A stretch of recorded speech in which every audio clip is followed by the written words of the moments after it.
आज एक महत्वपूर्ण साधना है और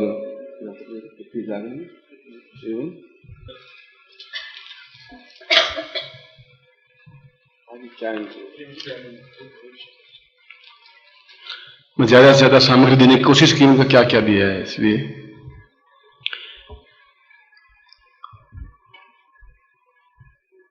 दुर्गो सदां वै परिपूर्ण सिंधुं नेत्रोद्भवं पूर्णमदेव तुल्यं रुद्रोवतां दिव्य सदैव नेत्रं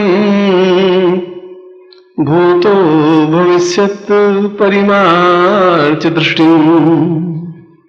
यह शिवोपनिषद का श्लोक है और उसमें यह बताया है कि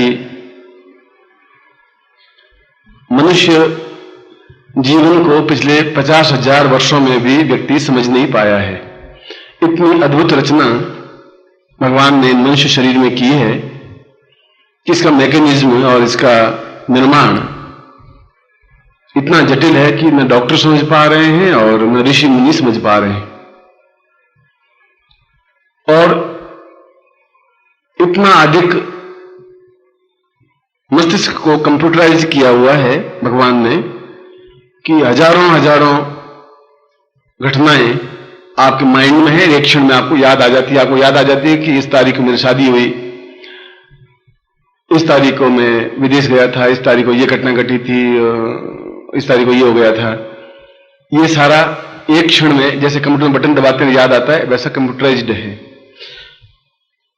अगर भूत काल पूरा आपको ध्यान रहता है शादी जन्म से आज तक, तो भविष्य भी आपको ध्यान रह सकता है। और यदि भविष्य ध्यान हो जाता है तो फिर आदमी की जिंदगी में तकलीफ जैसी कोई चीज आ ही नहीं सकती, बाधा जैसी कोई चीज नहीं आ सकती, समस्या जैसी चीज नहीं आ सकती। क्योंकि मुझे मालूम है कि मैं कार चला रहा हूं और कार के अगर लाइट लगी हुई है तो मुझे मालूम पड़ जाएगा यहां खड्डा है और इस खड्डे से कार को यूं बचा करके आगे चलना है।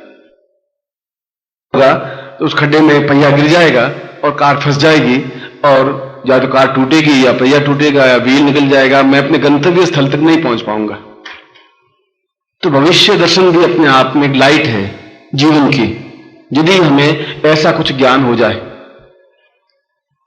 मगर ऐसा क्यों नहीं हो रहा है? इस श्लोक में बताया है कि अगर भूतकाल हमें मालूम है अपना, तो फिर भविष्यकाल भी हमें ज्ञात होना चाहिए। क्योंकि रस्सी का एक छोर हमारे हाथ में है तो दूसरा छोर भी हमारे हाथ में होना चाहिए।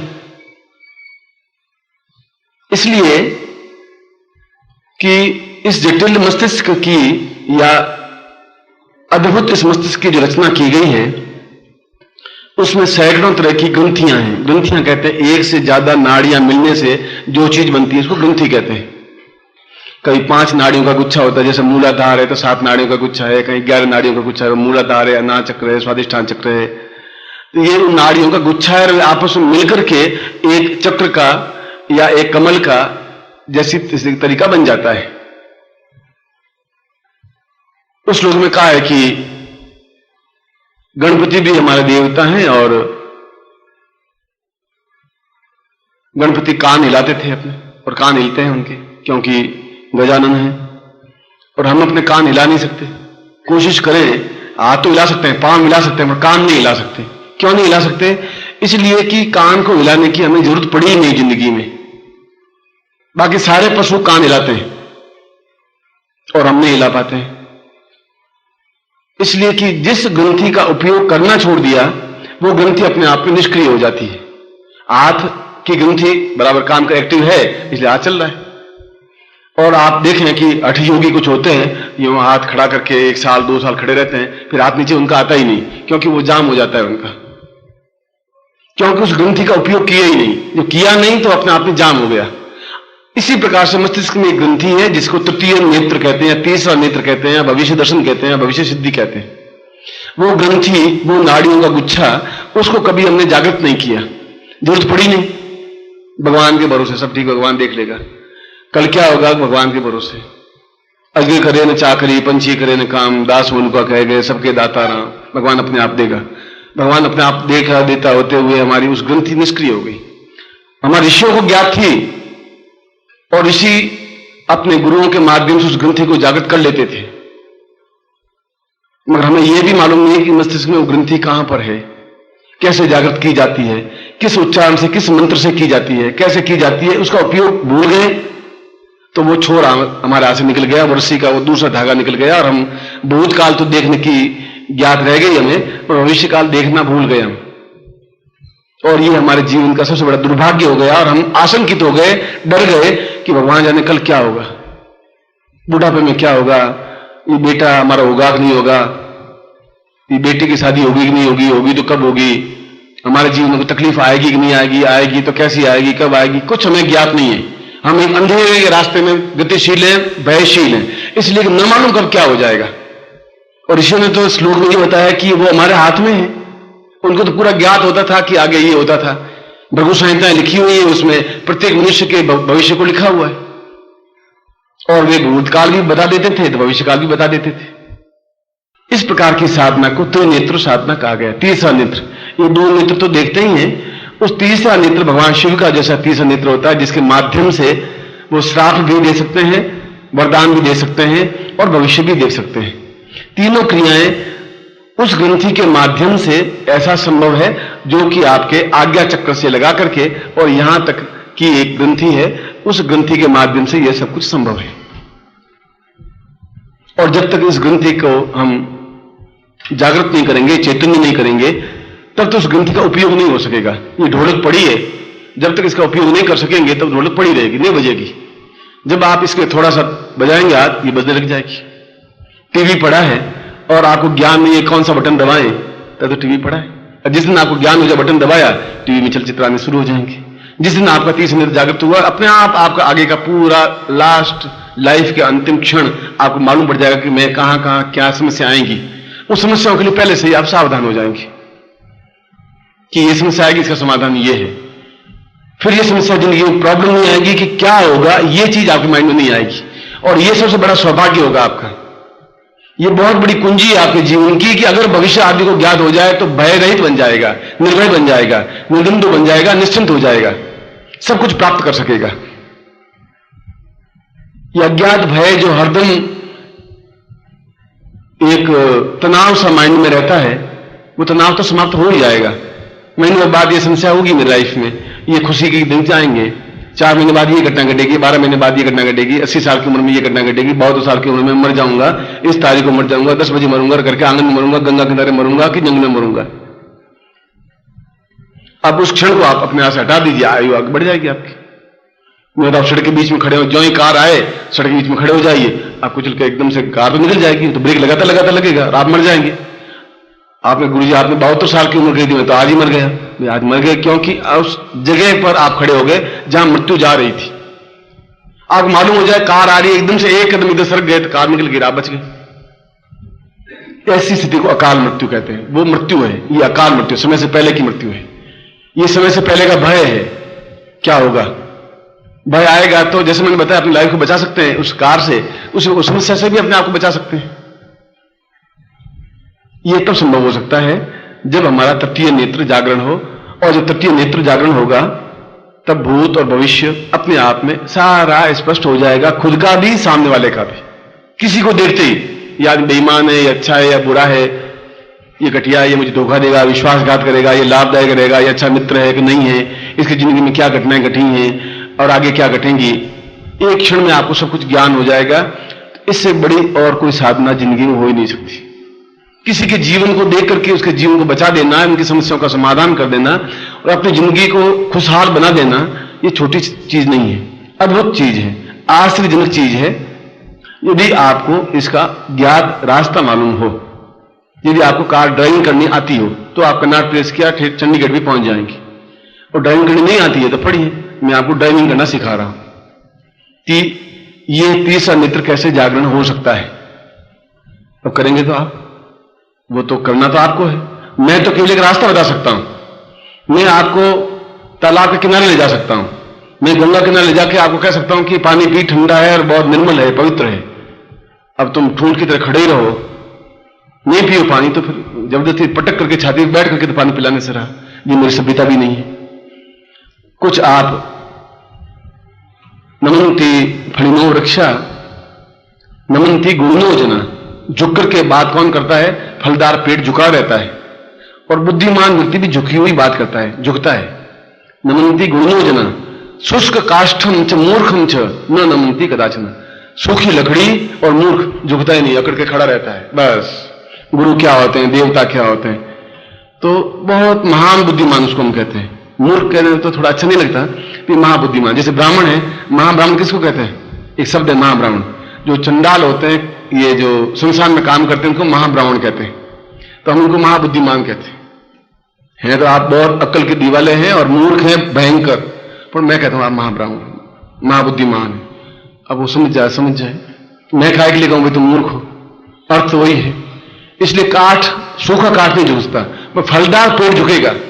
जितना बुद्धिमान होगा उतना नम्र और शालीन रहेगा, गाली देने पर भी शालीन रह सकता है, वो सामने गाली वापस नहीं देगा, समय का इंतजार करता रहेगा, क्योंकि वो गुणीजन है। और मूर्ख उसको गाली दे सकता है, उसको वापस गाली देने, सड़क पे खड़ा हुआ एक मामूली व्यक्ति मुझे गाली दे सकता है, मैं सड़क पे जाकर उसको गाली वापस नहीं दे सकता। ठीक है, लोग कहेंगे मुझे आपको गाली दे रहा है, दे दीजिए। उसको जो चीज आएगी वही तो करेगा, जो मुझे आएगा मैं करूंगा। उसको गाली देना आता है, उसको 108 गालियां देनी चाहिए, नहीं आता मैं और लिख के दे दूंगा उसको, पर ये भी बोल साथ में, मैं तो कोई फर्क पड़ेगा नहीं, मगर मालूम पड़ जाएगा कि ये व्यक्ति क्या है। इसलिए हम गुणजन बने और अपने जीवन को पूर्णता प्राप्त करें। इसलिए यदि आप नहीं भरोसा है, नहीं विश्वास है, तो मैंने तो आपको कहा कि ऐसे सैकड़ों ग्रंथियां हैं जिंदगी में, मस्तिष्क में, कि भगवान ने तो कम से कम, हम डॉक्टर कह रहे हैं, आइंस्टीन कह रहा है, आइंस्टीन से बड़ा साइंटिस्ट तो अभी पैदा ही नहीं हुआ, पिछले 100 साल में, अगले 100 साल में पैदा नहीं होगा। वो कह रहा है कि हम केवल अपने मस्तिष्क को 5% ही समझ पाए। आज का साइंस 95% जो दिमाग है उसको तो हम समझ ही नहीं पाए, और जिस दिन आदमी सबको समझ जाएगा, मैं तो 95% से 6% पर ले जा रहा हूं आपको। अभी 5% आपको ज्ञात है, मैं 6% पर ले जा रहा हूं, ये 6%, 1% और हुआ। ये साधनाएं मेरे घर की बनी हुई नहीं है, हजारों ऋषियों ने किए, सन्यासियों ने किए हैं, आज के युग में सन्यासियों ने किए हैं, कृष्ण ने किए, राम ने किए, बुद्ध जैसे व्यक्तित्व ने किए है। और हम महाबुद्धिमान हैं तो नहीं करेंगे, बुद्धिमान होंगे तो कर लेंगे, नहीं तो हमारे ऊपर डिपेंड है। मैं तो केवल एक गुरु के नाते आपको बता रहा हूं कि ये आपको करना चाहिए, ये आपके जीवन को संवार सकता है, ये आपको जीवन को जगमगाहट से भर सकता है, रोशनी पैदा कर सकता है। भय तो रह ही नहीं सकता, मालूम है क्या घटना घटेगी और उसका समाधान क्या है, उससे पहले समाधान कर लेंगे। ट्रेन की पटरी के बीच में खड़े नहीं होंगे, मैं कहूंगा भाई ट्रेन आने वाली, तुम हट जाए यहां से, बस हट जाएंगे, ट्रेन निकल जाएगी, आप बच जाएंगे।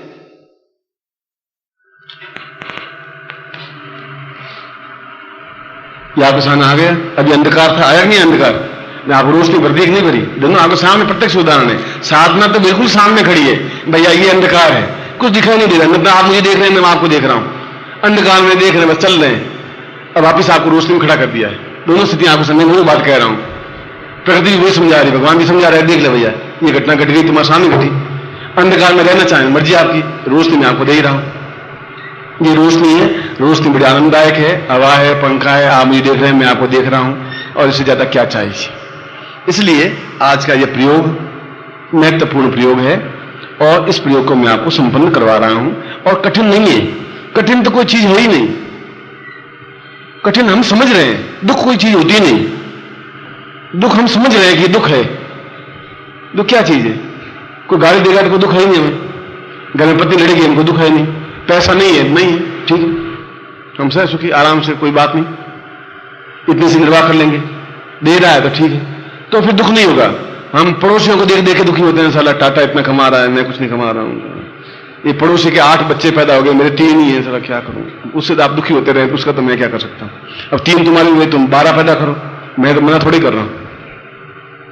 हम दुखी अपने आप से ही होते हैं, अपने नीचे वालों को देखेंगे दुखी नहीं होंगे, ऊपर वालों को देखेंगे दुखी होंगे, तो उसकी हवेली बहुत ऊंची है, 5 मंजिल की है, मेरी 3 मंजिल की है, रोज देखना, रोज कुटना, रोज दुखी होना, ठीक है, वो अपनी जगह बैठा है, हम अपनी जगह बैठे हैं, मरेंगे तो हवेली तो साथ में जाएगी नहीं, बांस की खपचियां जाएगी, प्रत्येक क्षण यावत जीवे सुखम जीवे, बस जब तक जिंदा रहो सुख से जिंदा रहो, देखा जाएगा। ऐसे दुख चीज नहीं है, दुख हम क्रिएट करते हैं, उसमें भी आनंद है, सुख में भी आनंद ही है, हर दुख में एक आनंद तो है। अगर आप उसको आनंद लें, माइक नहीं था तभी आनंद था, मैं बोल रहा था, माइक है तभी बोल रहा हूं, मैं उसमें भी सुखी था क्यों मैं बात बता रहा था, अब भी सुखी हूं, मैं आपको बात बता रहा हूं।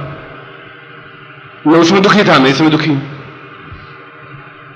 इसलिए जीवन में स्थित प्रज्ञ, गीता में कहा है कि एक कृष्ण का अर्जुन स्थित प्रज्ञ हो जाए, तू जहां है वहीं सुखी महसूस कर, जो मैं कहता हूं तुम वैसा कर, बस खत्म।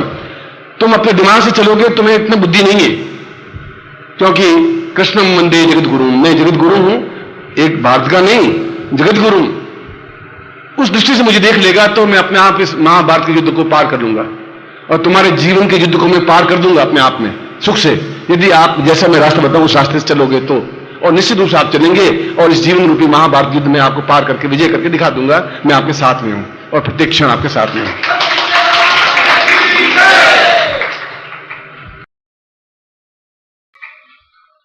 इसलिए प्रत्येक क्षण आप मुस्कुराते रहिए, दुख में ही मुस्कुराइए, गाली देता मुस्कुराइए, तो सामने वाला सोचेगा कि हुआ क्या है इसको, ये साला कोई दुखी हो, इतना मनग्रस्त है ही नहीं, फिर दो गाली देता और मुस्कुराइए, अपना थक जाएगा। इसलिए स्थिति प्रज्ञ का मतलब है कि आप जो है वैसे चलते रहिए मस्ती के साथ, कल जो होगा कल देख लेंगे, कल सुबह सूर्योदय होगा तब आटा जहां से मिलेगा मिल जाएगा। सन्यासी था, रात को आटा रहता ही नहीं था, सुबह की चिंता करते ही नहीं थे, सुबह कोई गांव वाला आएगा खिला देगा नहीं खिलाएगा, दोपहर खिला देगा, शाम खिला देगा नहीं, परसों खा लेंगे। और सुबह कोई उनको अच्छा हलवा बना के लाता ही था, गारंटी के साथ लाता था, और लोग खाते थे रोटियां, मैं खाता था हलवा, क्योंकि मैं तो चिंता करता ही नहीं था, लाएगा ही, मुझे मालूम है, मेरी तकदीर में हलवा लिखा था, हलवा लेके आएगा, कोई ना कोई गांव वाले को सद्बुद्धि आएगी। मैं आज रात को अपनी दुखी क्यों करूं, हाय कल क्या होगा, हाय कल क्या होगा, कल होगा कल देखा जाएगा, साला परसों होगा परसों देखा जाएगा। मैं तो कभी दुखी हुआ ही नहीं, ना आज होता हूं ना कभी होता हूं। कोई आपकी उधार दी हुई चीज, कोई तनाव आप मुझे भेंट कर लेते हैं तो थोड़ा तनावग्रस्त हो जाते हैं, तो फिर सोचते हैं ठीक है, इसके पास जो चीज थी वो मुझे दी, अब मैं तो लेता नहीं, आप देते हैं, मैं वापस आपको लौटा देता हूं, बस चीज है। बुद्ध को कहा कि ये गांव वाला आपको गाली दे रहा है, और मां की गाली दी आपको, उसने कहा कि इसने दी, मैंने ली नहीं, जब ली नहीं तो मेरे पास आई नहीं, गाली इसके पास पड़ी है, ले अपनी मां की गाली, अपनी खुद की इसको लगी, मेरे क्या चिंता है, जब आपको चीजों में लूंगा तब मेरे पास आएगी, मैं तो ले ही नहीं रहा हूं। बुद्ध ने कहा ये गाली दी है इसके पास ही है, मां की गाली लगी इसको खुद को ही लगी, मैं क्यों चिंता करूं, मैं तो कोई चीज लेता नहीं, तो सामने वाला कुछ तनाव दे रहा था, आप ठीक है भैया ऑल राइट, तू अपनी जगह मैं अपनी जगह, कोई तकलीफ नहीं होगी, कोई परेशानी नहीं होगी।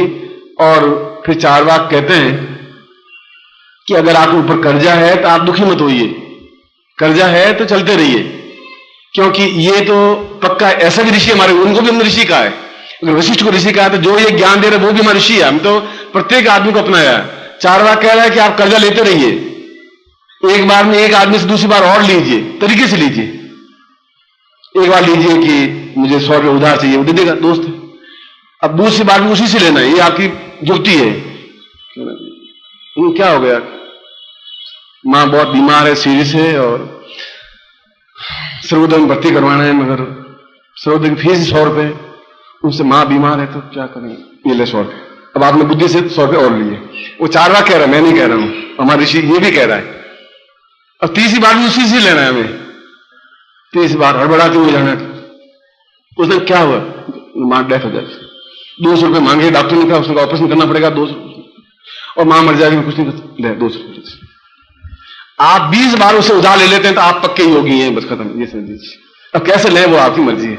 चारवाक कहता है कि उसकी फिर कर्जा कैसे उतारोगे, कि तुम चिंता मत करो, क्योंकि आपकी अर्थी जाएगी तो सामने आके खड़ा तो होगा नहीं, वो कर्जा लेके गया तो याद करता रहेगा, गरीब नहीं साला मरा, कर्जा मेरे लेके, तो आपका नाम तो याद रहेगा ही सर, उसको तो याद रहेगा ही रहेगा, और तो कोई बेटे नहीं रहेगा, वो तो याद करेगा साला किशन लाल था 20 बार साला कर्जा ले गया मुझसे, मूर्ख बड़ा बना के, आपका नाम तमन हो गया। ऐसे आप 500 लोग याद कर, 500 लोग आपको याद करते रहेंगे जिंदगी में, ये छोटी घटना नहीं है। ऐसे लोगों को, ऐसे व्यक्तियों को भी हमने शिष्य ऋषि माना, ऐसे ऋषियों को भी मानना जिन्होंने ये कहा कि इस 31 नेत्र जागरण होना चाहिए।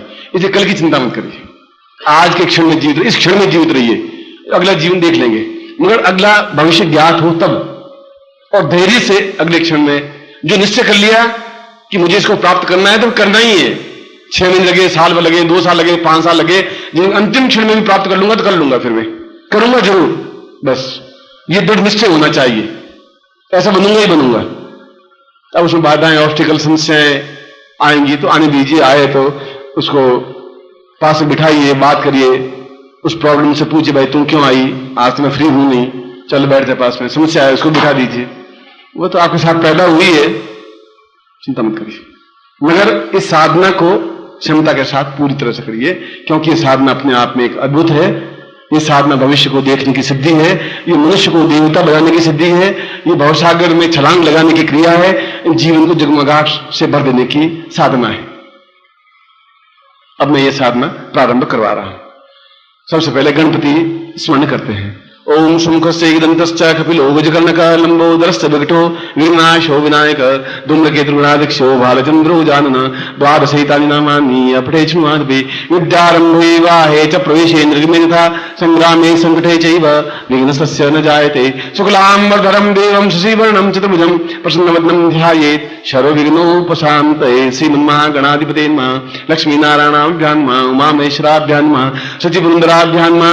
मातृपितृ चरण कमलेभ्यो नमः। इष्ट देवताभ्यो नमः। कुल देवताभ्यो नमः। ग्राम देवताभ्यो नमः। स्थान देवताभ्यो नमः। वास्तु देवताभ्यो नमः। वाणी नगरवाभ्यां नमः। सचिपुनराभ्यां नमः। सर्वेभ्यो देवेभ्यो नमः। सर्वेभ्यो ब्राह्मणेभ्यो नमो नमः। तत्रादु शिखाबंधनम, चोटी करने का ये मानस्तोगत ने मानवाभिमानो स्मृतवामये शिखाबंधनान्ते स्वस्तिन तिलकम कृत्वा, कुमकुम आपके सामने लेकर के अपने ललाट पर तिलक करिए।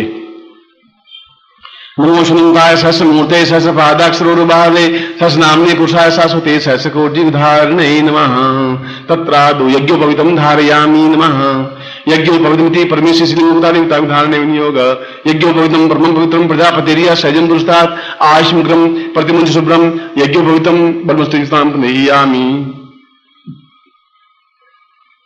यथाग्नि संकल्पम कुर्यात, दाहिने हाथ में जल लीजिए और संकल्प करिए। जल नहीं है तो मान लीजिए जल है, मैं भी कर रहा हूं। ओम भारत से बरखंडे जमुदी पे शालिवंशा के बोधावता रेशम से समुद्र को सम्मता 2053 द्वितीय आषाढ़ मास है सुबह शुक्ल पक्ष बुधवार से अप्राप्त लक्ष्मी प्राप्त त्रिकाल स्नानम शकलम मनस कामना सिद्धर्थम लोके वासे भायरादि द्वारे सर्वत्र यश विजय लाभादि प्राप्तिथम सुभारिस्य पुत्रस्य भानुस्य अखिल कुटुंब सहितस्य सबसो समस्त भय व्याधिरा पीड़ा मृत्यु पर्याप्तराम आयु आरोग्यताम त्रिनेत्र जागरणाय भूत विश्व दर्शन सिद्धि प्राप्ता निमित्तम ताम तुभ्यम संपर्ददे।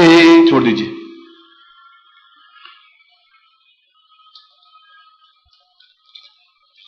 उसके बाद में आप ये पैकेट खोल दीजिए और माला, यंत्र और गुटिका निकाल दीजिए। 2 गुटिका? दो। सबसे हाथ में, बाएं हाथ में, लेफ्ट हैंड में, वो आपका लेफ्ट हैंड है, बाएं हाथ में माला रखिए नीचे, माला के ऊपर यंत्र रखिए, यंत्र के ऊपर दोनों गुटिकाएं भूत और भविष्य दोनों रखिए। तत्रादु जल स्नानम समर्पयामि नमः। जल से स्नान। ओम वर्णस्योत्तम हनुमसे वर्णसि सौ वर्णस्य वेदसदन से वर्णमासीद दुग्ध स्नानम समर्पयामि नमः। दही स्नानम समर्पयामि नमः। घट स्नानम समर्पयामि नमः। मधु स्नानम समर्पयामि नमः। शर्करा स्नानम समर्पयामि नमः। तत्रादु पंचाम स्नानम समर्पयामि नमः। गंगे च यमुने चैव गोदावरी सरस्वती नर्मदे सिंधु कावेरी जलेस्मिन् सन्निधि कुरु। तो गंगा जल स्नानम समर्पयामि नमः। तत्रादु प्रक्षयामि, आपका दुपट्टा है, दुपट्टे से पहुंच लीजिए। कुमकुम विलेप्य, माला पर और यंत्र पर और दोनों गुटियों पर कुमकुम से तिलक लगाइए। ताम पुरुषाम अतोस्मानम शक्ति कल्याणताम दीर्घेशाम अतोस्मानम सा पूर्ण एतोस्मानम पूर्णत्वम सातभ्यम संपर्दे एतोस्मानम। अब यंत्र पर आप 5 बिंदियां लगाइए कुमकुम से, बीच में और चारों, ऊपर नीचे बाएं राइट दाहिने। दीर्घेशाम अतोस्मानम शक्ति कल्याणताम पुरुषाम सातभ्यम इदमचिदम वो ज्योति पूर्णा सातभ्यम संपर्दे मचिदम सर्व कल्याणताम दीर्घेशाम सातभ्यम संपर्दे। तत्रादु एक गुटिका के ऊपर कुमकुम की बिंदी भी लगाइए पहले। दीर्घोशाम तब्दम संपर्दे भविष्य दर्शनम सा पूर्णा द्वितीय गुटिका पर समर्पयामि, दूसरी गुटिका पर भी चढ़ाइए। पूर्ण कुमकुम विलोप्य, जितना कुमकुम है बस उसके ऊपर छिड़क दीजिए, माला पर, यंत्र पर, गुटिकाओं पर।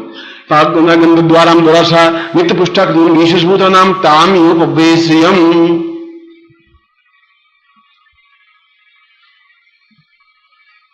जलम दाद्रांतित अक्षतम प्रक्षेप। अब चावल है, आप चावल के इनके ऊपर चढ़ाइए।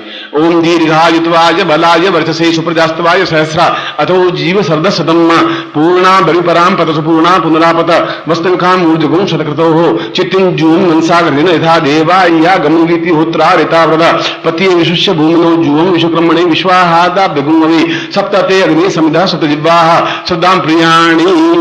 अब उसको चावल जितने वो सब डाल दीजिए इसके ऊपर।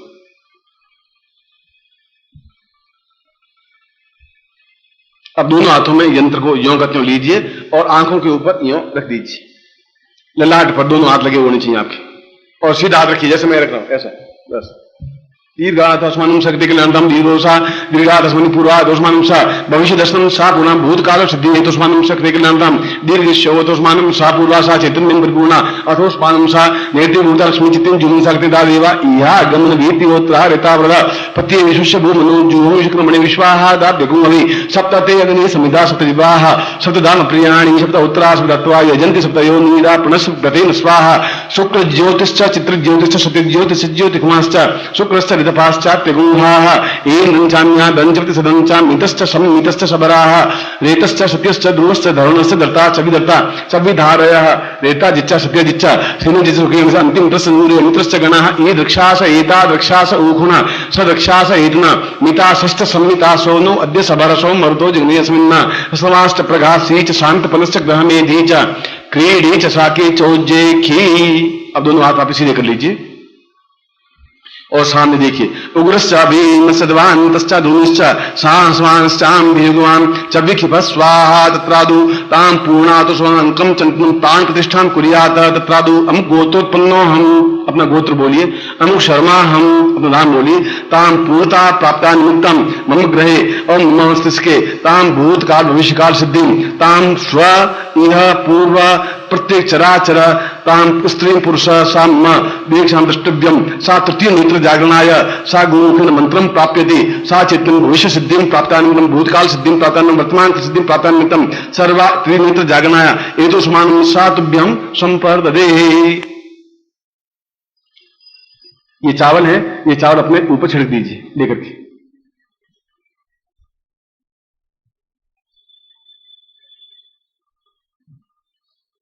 मंत्रम दत्वा, अब मैं आपको मंत्र दे रहा हूं, उस मंत्र को आप, मैं बोलूंगा आप मेरे साथ बोलेंगे। आपको भी मंत्र दे दिया है लिख करके,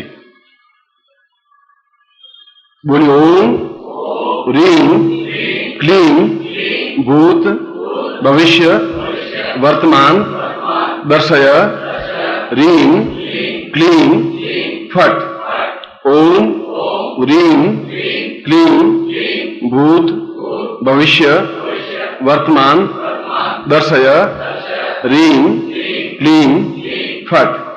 ओम ह्रीं क्लीं भूत भविष्य वर्तमान दर्शय ह्रीं क्लीं फट। तत्रादु आशीर्वादम पठेत। दोनों हाथ खोलिए, मैं आपको आशीर्वाद देता हूं।